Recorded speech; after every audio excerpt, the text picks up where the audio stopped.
Man, what a show it was. What a show it was. Ladies and gentlemen, do not adjust your set. I'm Hitman Cause. Welcome one and all to your official review for King and Queen of the Ring.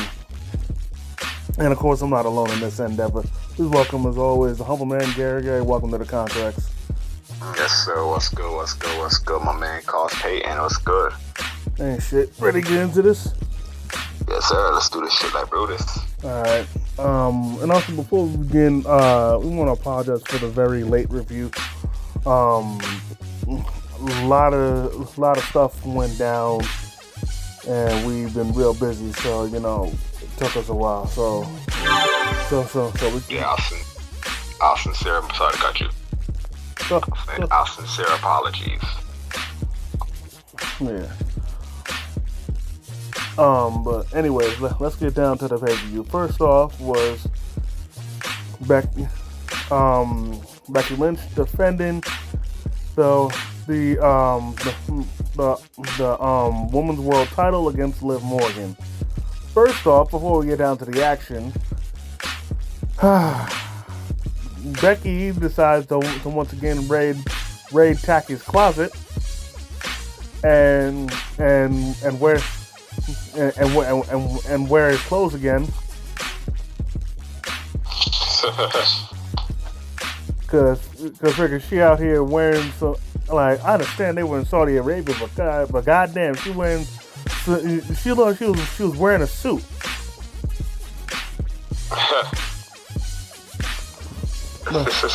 Actually, no. Actually, the hell with raiding Tacky's closet. She raided Cesaro's closet. Anyways, towards the end, near the end, Becky locked in the disarmer, but then out of all people, Dominic appeared ringside.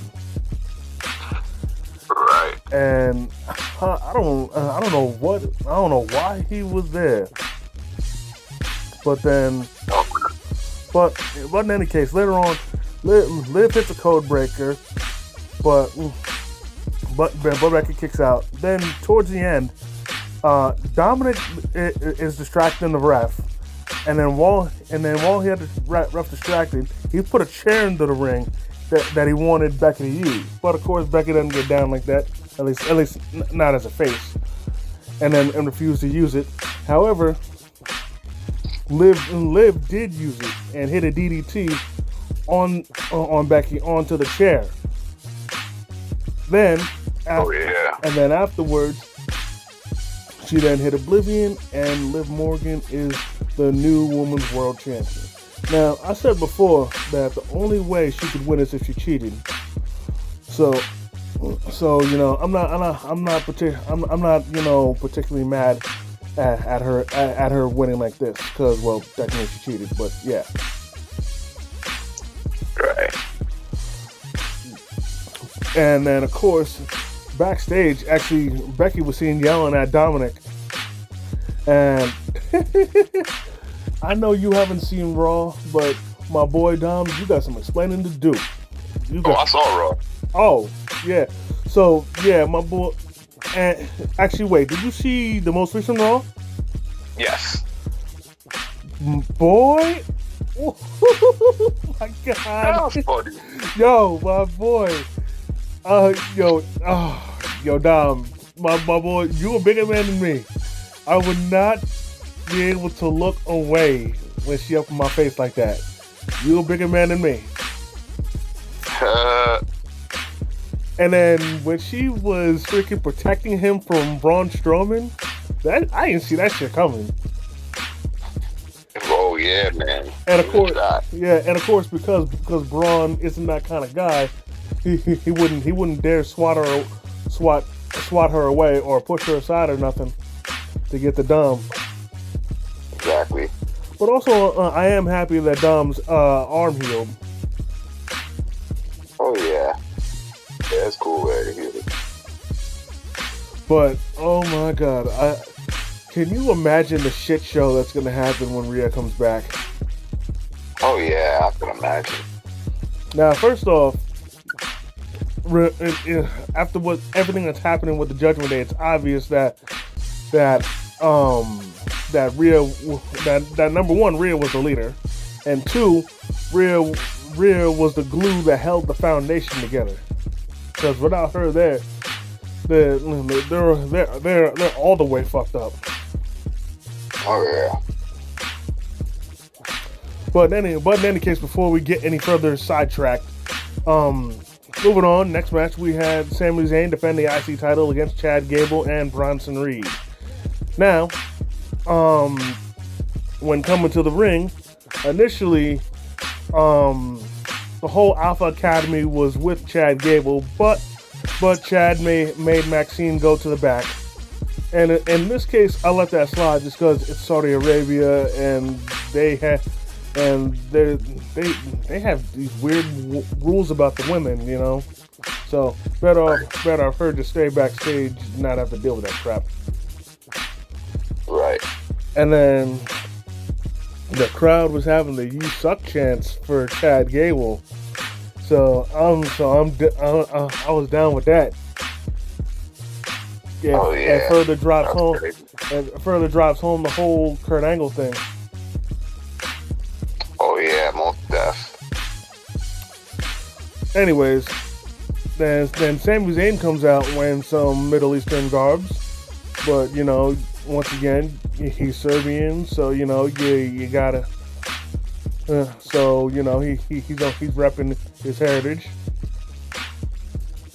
Oh yeah, stuff. And I guess no, I think he's Syrian. Either way, I guess Saudi Arabia has squashed the beef between Syria and them, so you know that's cool. Right. And the crowd was in love with Sami here, but then again, the crowd's always loving him. But that's besides the point. Okay. Anyways, on to the match. There was some nice moments. Bronson Reed hit a Uranagi to Sami, but then at the exact same time, he hit a reverse DDT to Chad Gable. So, right. That was nice. Then there was a moment on the outside where Sami hit a Tope Con Hilo onto both Chad and Reed. Right. Then Bronson Reed, he tried to go for a top rope Samoan drop. However, Sami was able to fight out of it and then turned it into a sunset flip powerbomb. Thankfully, his leg didn't buckle like that Seth did and made his knee explode. Right. Then Reed showed off his athleticism, and he tried to go for a moonsault, pretty good looking one. Only problem was nobody was home. But the second he landed, Chad Gable hit a moonsault on Reed. That was pretty dope. Then, oh yeah. Then there was a moment where Chad locked in his ankle lock on to Sami Zayn, but he saw Bronson Reed coming, and so then he released the hold before Reed could break it up. Then he then locked Bronson in one, but then while he locked Bronson in the ankle lock, Sami Zayn then locked one on Chad. Oh yeah. Then later on, Reed showed off his athleticism, hitting the suicide dive to both Chad and Sami. That was some dope shit. Oh yeah, it was. And then we had some double suplex action where Chad hit a German suplex on Bronson Reed, but then at the same time, Bronson Reed suplexed Sami Zayn. Oh yeah. Then back to the Alpha Academy. Now, what's his face? Tozawa and Maxine might have been backstage, but Otis wasn't. He was ringside, and from this, Chad yelled for Otis to attack Bronson Reed, to which, even though he was reluctant to do so, he still did. Then came a moment where he told Otis to attack Sammy, but Otis was fighting with his conscience. He did not want to attack Sammy because Sammy's been nothing but good to him. Exactly, and I really want the day to come once Otis starts to attack him. No. Trust me, that day's gonna come, and I promise you, when that day comes, the crowd is gonna pop like crazy. Oh yeah, trust me, I know. Then they keep teasing this with what I'm about to say next, because then Chad then slapped Otis across the face, and then to which then Otis was like, "Fuck it, let's do it," and then he attempted to hit Sammy. However, Sammy ducked and he wound up hitting Chad. Right. And then from that, Sammy then hit Bronson Reed with the haluva kick for the win. Now, I know I just said it, but it bears repeating. Well, first off, number one, I'm getting tired of Chad's abuse. Oh, word. Me too, I am. And the way he be disrespecting them, mad foul. It really is. But I promise you, when that day finally comes, because the crowd will not stop chanting for Otis, I promise you, the crowd is going to pop greatly for Otis. Oh yeah, they will. And then I like that moment where Otis was walking away while carrying both Tozawa and Maxine at the same time. Right. That's a big boy right there. Oh yeah. But as a man who cares about his people, respect that. Right. Moving on. Exactly. Yep. Moving on, we had the Queen of the Ring finals between Lyra Valkyria and Nia Jax. Oh yeah. Now, before the match went on, I noticed Lyra had these big ass wings on her back coming to the ring. Right. Looking like a giant Murkrow. Oh yeah, exactly. Anyways, honestly, the match I'd say was I'm surprisingly balanced. But there was a little more of Nia asserting her dominance more than anything, but it was still good. All right, that's correct. There was a good match. Yeah, there was a similar moment. Well, a nice one where Nia attempted to go for the Annihilator, but she tried to initially do it the regular way, but then Lyra moved out to the apron, so then she tried to change direction, but when she dropped, Lyra moved out the way, so she like hit the apron. And right. And then from that moment on, she was throwing everything but the kitchen sink at Nia. Actually, no, she was throwing everything and the kitchen sink at her to keep her down and everything. Right. Then at the end of the match, she tried to hit Lyra with a top rope Samoan drop, but Lyra was able to fight out of it, and then she tried to hit her with a power bomb from the you know, while Nia was still on the top rope, but then Nia in the craziest way countered that shit into the Annihilator, and Nia Jax is the queen of the ring. My queen! My queen! Oh, yeah. I'm so happy that Nia won. She deserves this more than anybody.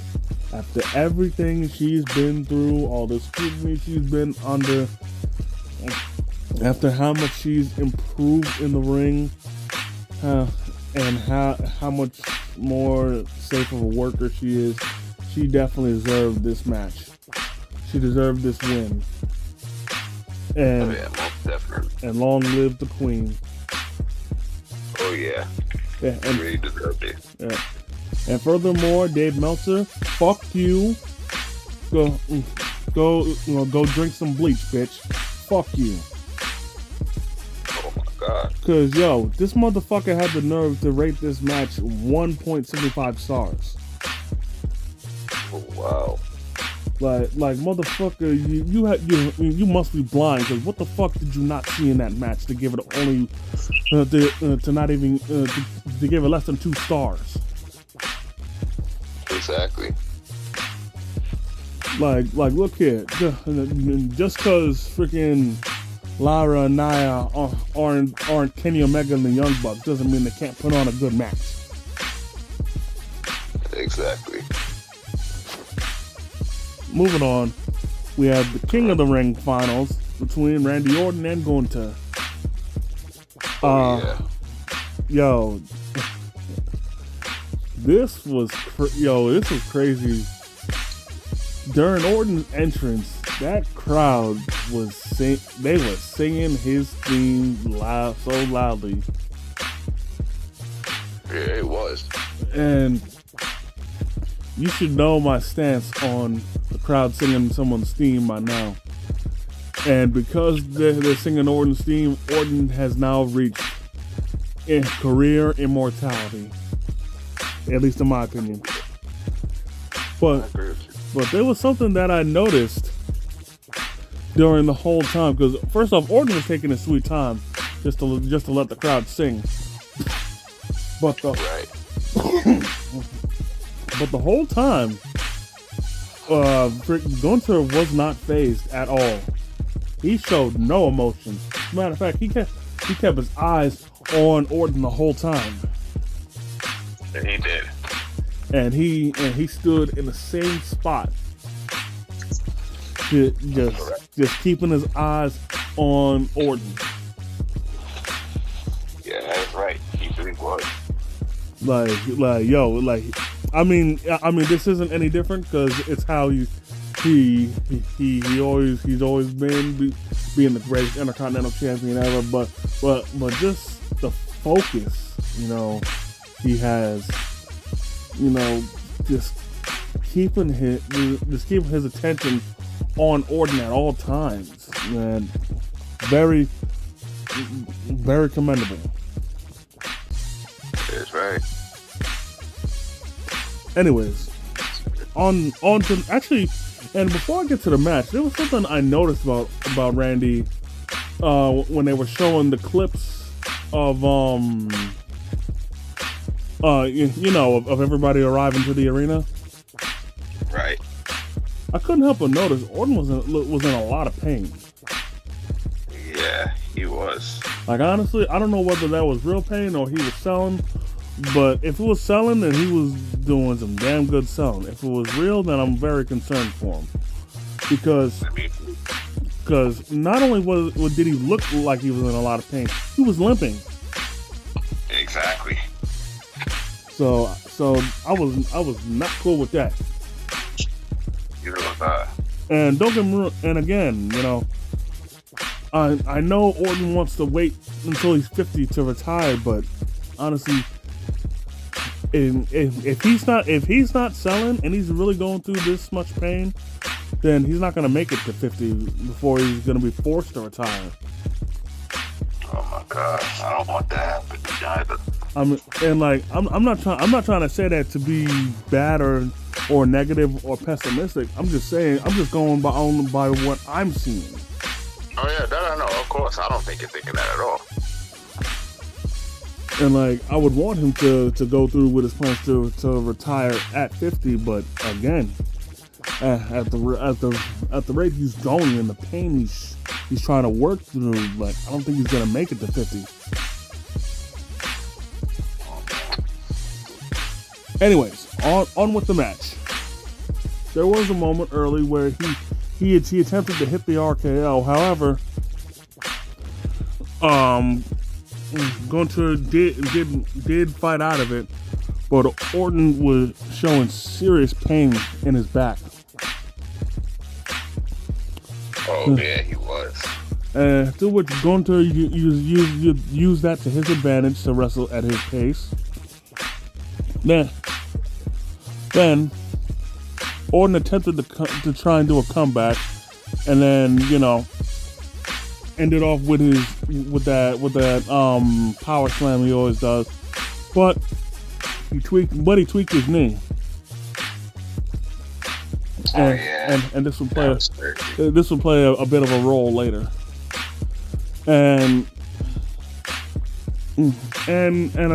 But eventually, despite the pain in his back, he hit a suplex onto Gunter and then hit his draping DDT.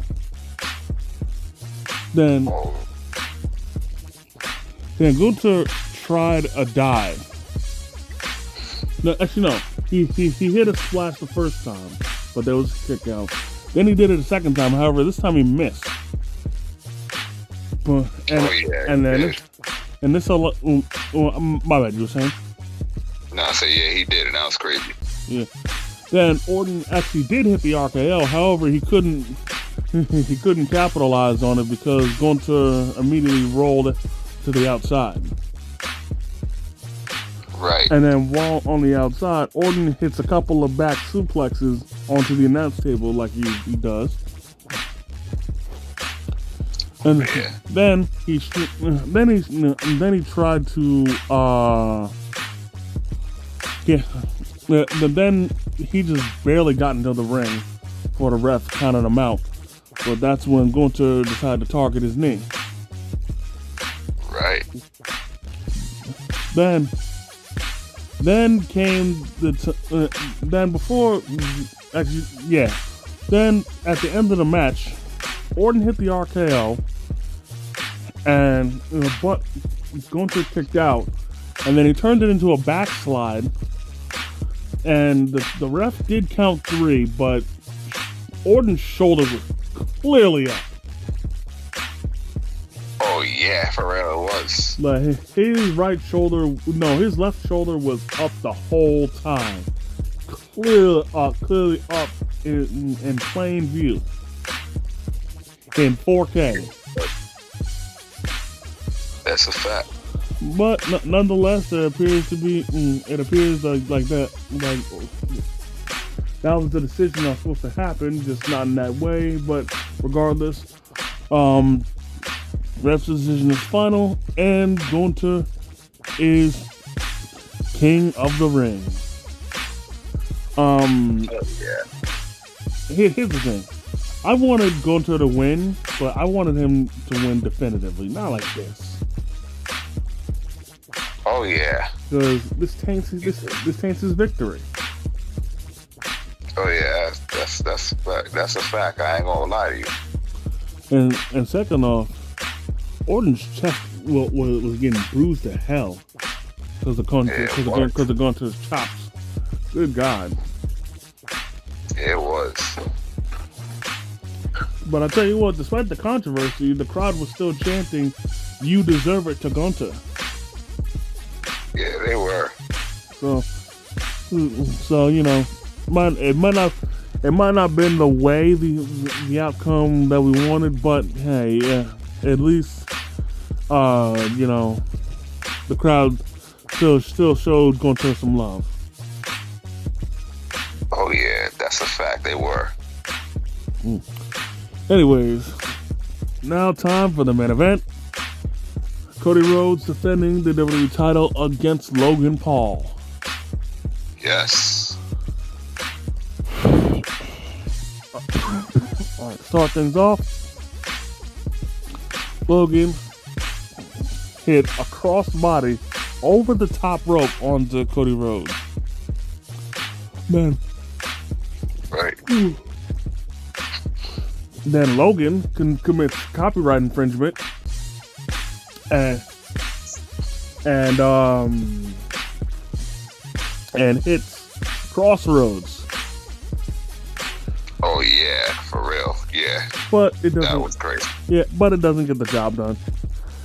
Then they get to the outside and attempt, and they're on the announce table, and Logan attempted to hit the pedigree on the announce table, but Cody was able to counter it into the Cody Cutter. And then while Logan was still was still planted onto the announce table, he was about to get counted out. However, Cody actually stopped the ref from counting Logan out. Oh yeah, that was crazy. And I'll give it to him for doing that. Then, but then he got caught lacking because Logan hit him with one lucky punch. Oh yeah, for real. And then of course came the highlight of the match, where he was thirsty, so he took a sip of some Prime to quench his thirst. But then while doing that, he put Cody on a poster and had him go viral by hitting him with a top rope frog splash through the announce table. Let me tell you, man, if y'all niggas think that Logan Paul can't get up, yo, he can get up. Almost deaf. He can't. But yeah, but then came a moment where Cody got knocked into the ref, which then the ref got stunned, and then Logan tried to hit Cody, but then Cody moved out the way, and then he hit the ref, so then now the ref was down.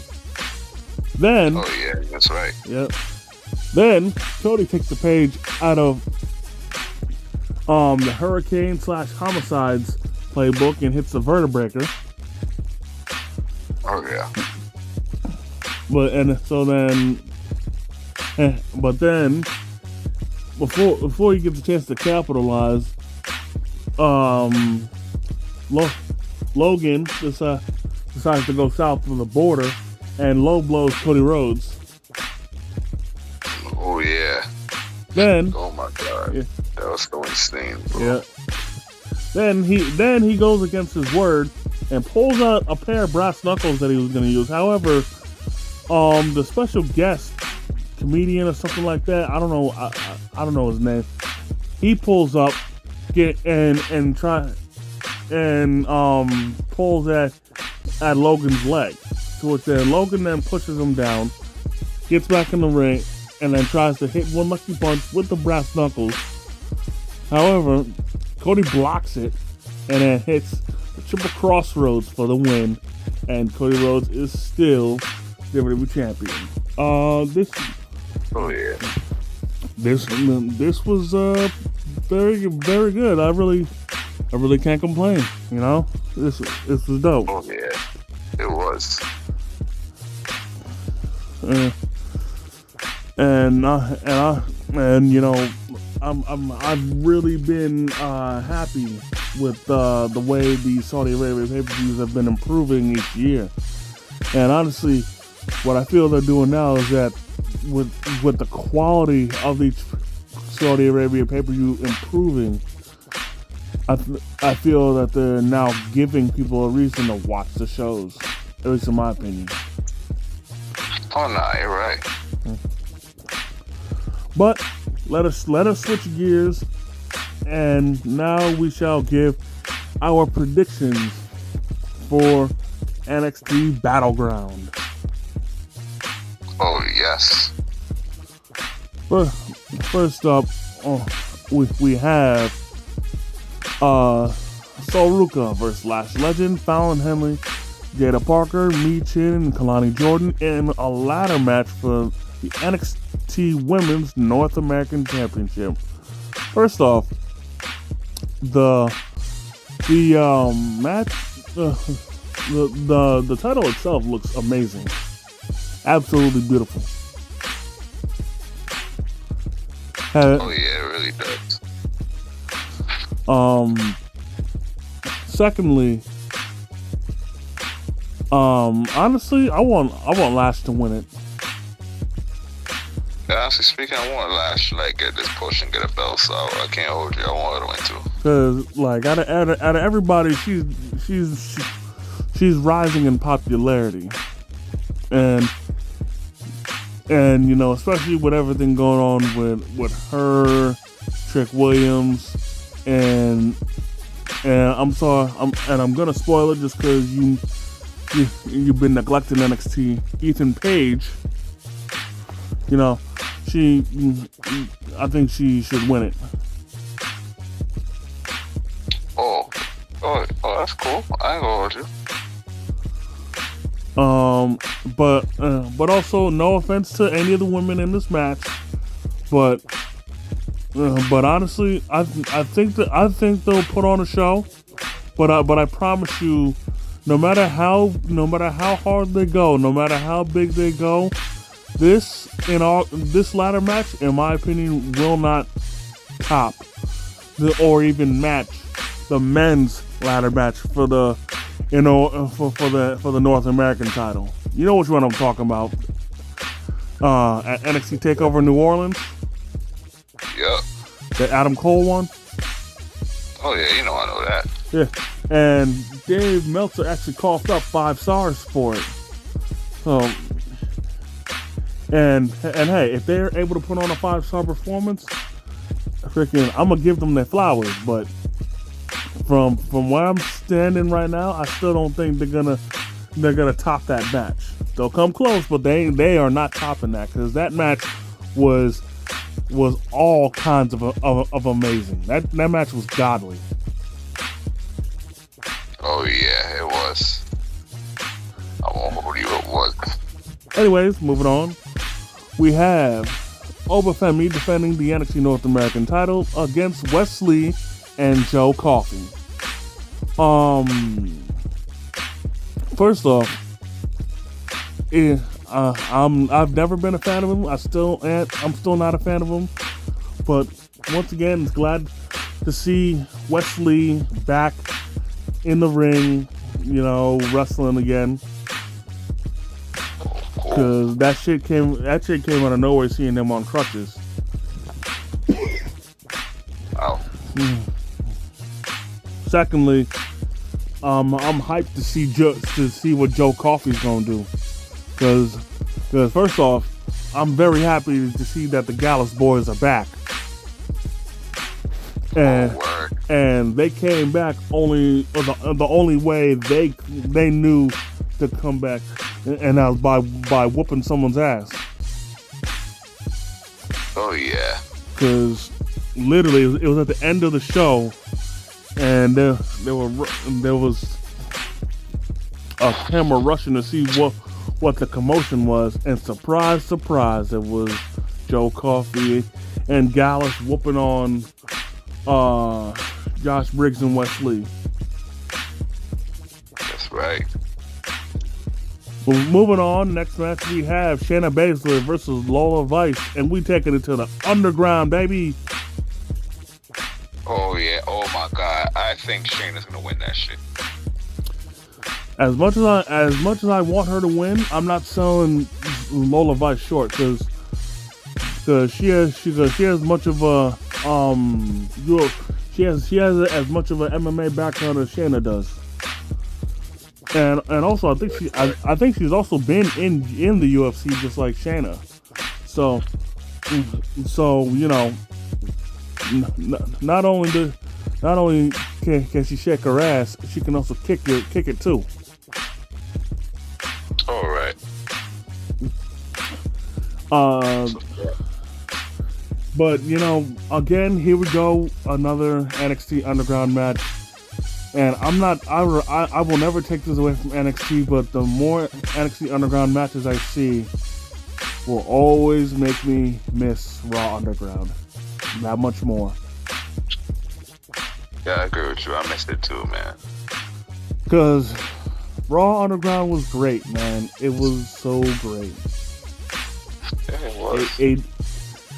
It gave the perfect street fighting feel to it.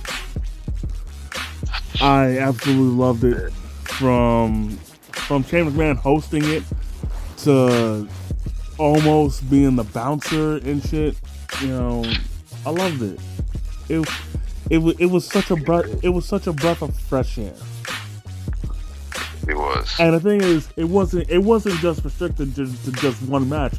It was a whole block. Right. Exactly. But as far as NXT Underground goes, I'll take what I can get. Right. And also, furthermore, when it comes to Lola Vice, did you see what Booker T wanted to happen? Oh no! What did he want to happen? He wants a twerk off between her and Sexy Red. Oh my lord! Actually, did you see the episode of NXT with Sexy Red? No, I haven't, but I don't think I should even be in a rush to see. Yo, let me tell you something. Booker was gushing over her. He was gushing over her. My God, this brother, I was ready to hook this man up with some water. He was so fucking thirsty. Oh my God. But, as much as I don't like Sexy Red, I will admit, because she's a big star, and she is, freaking her being on NXT was perfect because number one, the crowd, what as lit as the crowd gets, she fits right in perfectly. That's number one, and number two, freaking, I guarantee them ratings were crazy. Right. Oh, and also I remember Medusa / Alundra Blaze. She was bitching about how about Booker gushing over Sexy Red. Look here, just because you got beef with Booker don't mean you got to be bitching about it. Exactly. And then apparently they had some beef on Booker's podcast, which is why she was sounding off about it. Like look here, get out of your feelings. Exactly. And actually, speaking of Sexy Red, she actually is going to be hosting NXT Battleground. So that's probably going to be lit. But that's what, if she start twerking again, I'm looking away, man. Because yo, and you can't even disagree with me on this. She literally looks like Young Thug with tits. She kind of does. Like, dude, she damn near looks exactly like Young Thug. Ew. You know what I'm saying? And actually also free Thugger. That, oh man. Like, they've been dragging that damn court case on for too damn long. Free Thugger. Got you. Anyway, before I get even more sidetracked, we have Roxanne Perez defending the NXT Women's title against, hold on now, wait for it, Jordynne Grace. Ladies and gentlemen, we have now, I didn't think it was possible, but the forbidden door has been opened for WWE.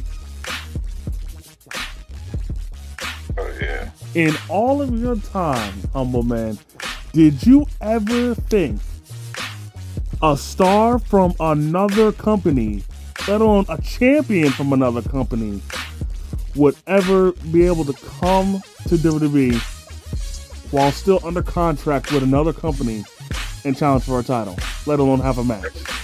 Never in my life I thought I would have seen that.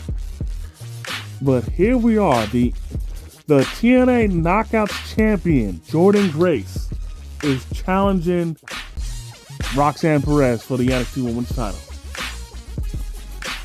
Oh yeah, man. The forbidden door. Crazy. Yeah, the forbidden door has been kicked down. Wow. And I'm loving it. Yeah, that's good. Now, For real. now as far as who, what happened? I say, oh my God, it kind of is crazy. Yeah.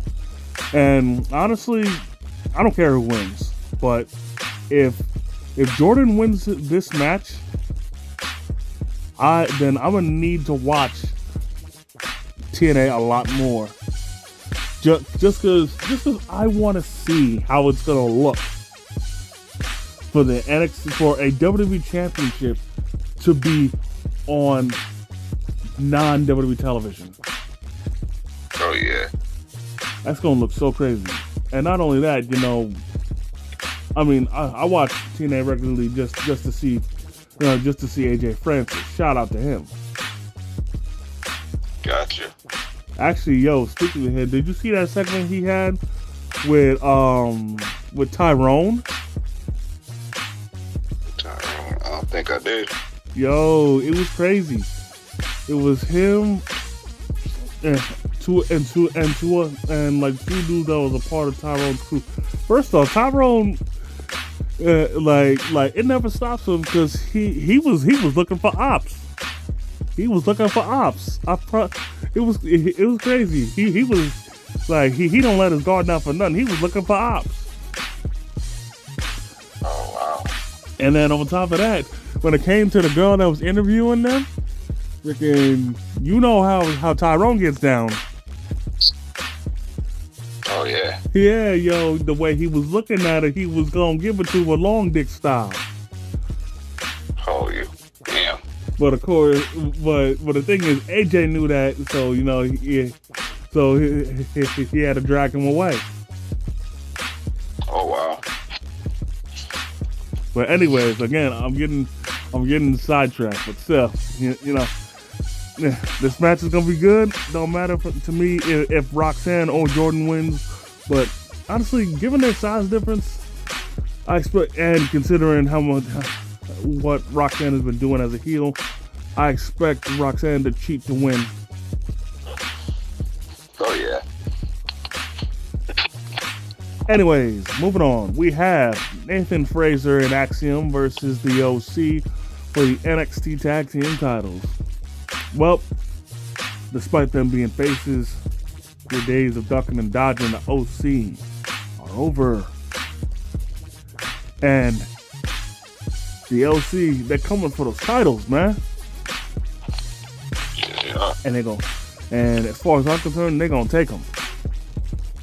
Oh shit! I never think. Yeah. But I've been wanting to say this. Oh man, I have an issue with the OC's finisher, the Magic Killer. Oh, you do? Yeah. The reason why I have an issue with it is because I've seen that move before. Oh. And that's not my issue. My issue is that the other team that I've seen do before did it better. Oh. Because the way they do the Magic Killer, the way they set it up and then the way they slam it, honestly, it looks more like Carl Anderson doesn't even need to be a part of it in order for the move to be, in order for the move to hit. Oh. Whereas when the other place I've seen it, both members of the team do it so it's like both of them are participating, and it looks like they're both contributing. Right. And for those of you that don't know, because if you haven't seen WWE in the Road to Aggression era, I'm talking about La Resistance, and they're finished, and they named it Au Revoir. And the way they did it, both members of the team looked like they were contributing. Whereas, like I said, when the OC does it, it looks like Carl Anderson doesn't even need to be a part of it. Because I always notice that when they do the move, Carl's hands slip off the opponent's leg. Oh yeah. Because when Luke twists the opponent to drop them, that's when his hands slip. But the thing is, with Au Revoir, instead of twisting the way that Luke twists, it twists the opposite way. So it looks like they're both slamming them, instead of just one person looking like they're slamming the other. Right, exactly. Like, I'll show you a clip of it after we're done. But yeah. Okay. Nah. But yeah, either way, I still got the OC winning this. Oh yeah, I think so too, and I hope they do. Oh, and also shout out to since we're talking about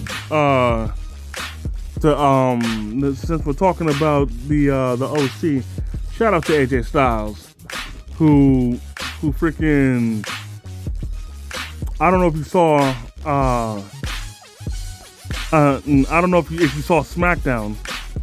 Yes, I did. Yeah, all right. Well, he pulled a very wonderful trick in which to put it simply, he pulled a Mark Henry, pretending like he was going to retire, only to sucker Cody in and beat the crap out of him. Right. And I remember that. And also it further reunited the OC with AJ Styles a part of it. So I'm happy about that too, because it looked like they were beefing. Facts. Nah. That's a fact. But in any case, I think. Oh yeah. But in any case, moving on. Time for the main event. Trick Williams defending the NXT title against Ethan Page. Now, I like how Ethan Page debuted, where honestly, at that moment when he debuted, I wanted answers as to who was behind all the attacks, because both Noam Dar and Oro Mensah got taken out. Freaking, and like at that point, I want an answer. No more games. Who attacked them? And Lash wanted to know, and so we eventually got our answer. Turns out it wasn't Trick. It wasn't Javon Evans. Instead, it was Ethan Page. All right. Now, when Noam Dar and Oro Mensah eventually come back, I don't know if they're gonna turn face because they want revenge against Ethan Page. Well, I know they're gonna want revenge, but still, I don't know if they're gonna turn face. But honestly, mainly because of everything's been going on, I think Lash Legend's gonna turn face eventually. Oh yeah. But anyways, on to the match. I know Trick is definitely gonna want some revenge. Just from Ethan surprise attacking him to him being making other people think that he was the cause behind the attacks and everything, and also just Ethan being a major douche during the contract signing. Yeah, exactly. But honestly, I'm torn because because I love both of these dudes, and I wouldn't mind Ethan Page winning the title in his first night, but at the same time, I want the whoop that era to continue. It's gonna continue, and considering that everything Trick has been through, I think it would be so fucked up for him to lose the title right now, especially when the last time he won a title, he only had it for a couple days. all right. So yeah. No, what the hell with that? I got Trick winning this. Forget it. Oh, right. Yeah, hell yeah, man. Trick is winning that. But again, at the same time, I wouldn't have a problem with Ethan winning it, but I want Trick to win it more. Oh yeah, me too, man. I want Trick to win it more. Trick is gonna win, man. Trust me. Now,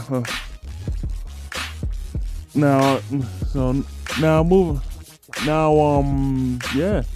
Honestly, King and Queen of the Ring was great.